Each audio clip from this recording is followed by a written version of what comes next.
Hello, everyone. We're back with Ken Dombrowski, Executive Life Coach and Master Hypnotist. And today I want to talk about the 4 steps. You cultivated this yourself and you use it with every client. What is it?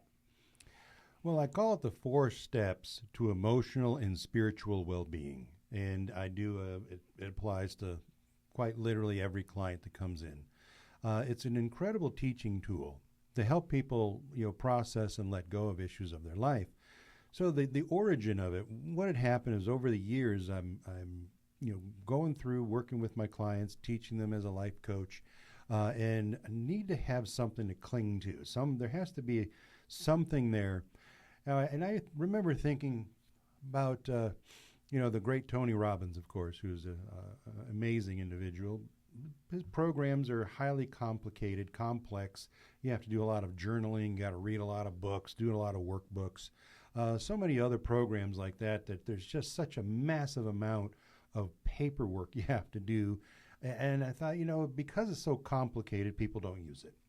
There's actually some kind of a statistic I heard once, I think even Tony Robbins may have said this, something like 80% of all self-help and personal growth books that are purchased are never even read. So that tells you a lot. Because it's just too much, it becomes overwhelming. So I thought, well, we need to make it simple so people will use it. People can remember it easier and they can apply it. So then I started thinking about, the really great Hawaiian philosophy for the enlightened life called Ho'oponopono. Now, I've been working with Ho'oponopono for a very long time, 20-something years, at least 25 years. And that's 4 basic tenets, 4 single words: love, apology, gratitude, and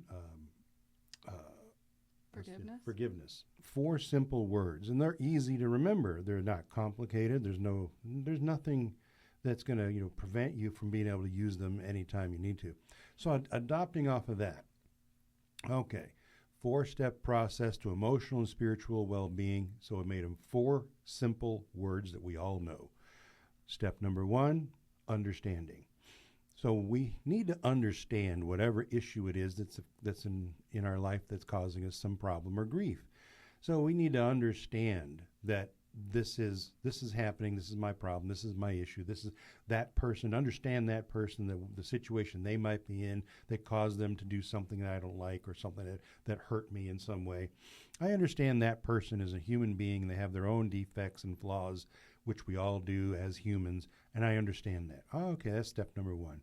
And once you get through step number 1, you get to step number 2, which is acceptance. Now it's time to accept it for what it is. Unfortunately, what most of us are doing is we're doing the opposite of acceptance, which is denial. We're in denial. We're denying ourselves the truth of what's going on. So what does that mean? That can look like 2 different things. One, it can be someone who's trying to be a victim of that situation now. So now they're trying to garner sympathy and pity and all kinds of energy that way. Or they could be looking at it from a whole nother point of view, like, oh, well, it's no problem. It didn't bother me at all. They try to brush it off, act like it's no big thing. So that's a very egomaniacal kind of a situation. And both of those are very unhealthy. We don't want to be in denial. We don't want to be a victim of our situation or our life. We certainly don't want to have an ego that says it's no problem, I can handle it.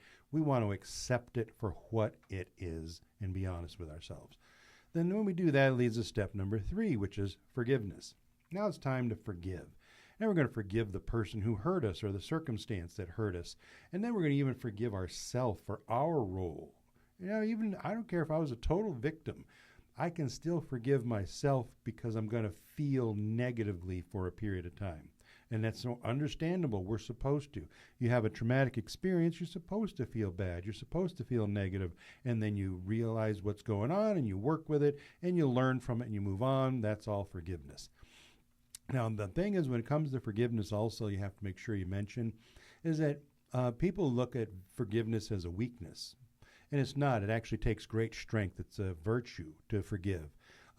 It's definitely not weak. It's very strong power of the soul to be able to forgive someone else or yourself. Because otherwise, you're living in denial. So you haven't accepted it, so therefore you can't forgive it. Forgiving is letting it go, being free. However, also learning the lesson. Now, that doesn't mean that you let that person come on over and do more damage to you. No, no, no. You've learned the lesson. You've taught me what you're about. I forgive you, but I'm not going to allow you to do that to me again. It's just that simple. And that leads us to step number 4, which is gratitude. Now, we're going to be grateful for the lessons that we've learned, be grateful for the outcome, be grateful that it wasn't worse. It could always be worse. And just be grateful that we're still flowing in life and moving forward. There's a whole lot to be grateful in every lesson, no matter what it is. So those are my four-step process for emotional and spiritual well-being.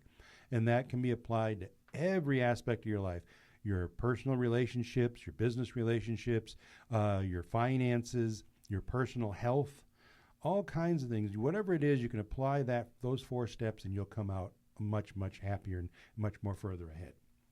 Have you resonated with these 4 steps? Subscribe for more content just like this.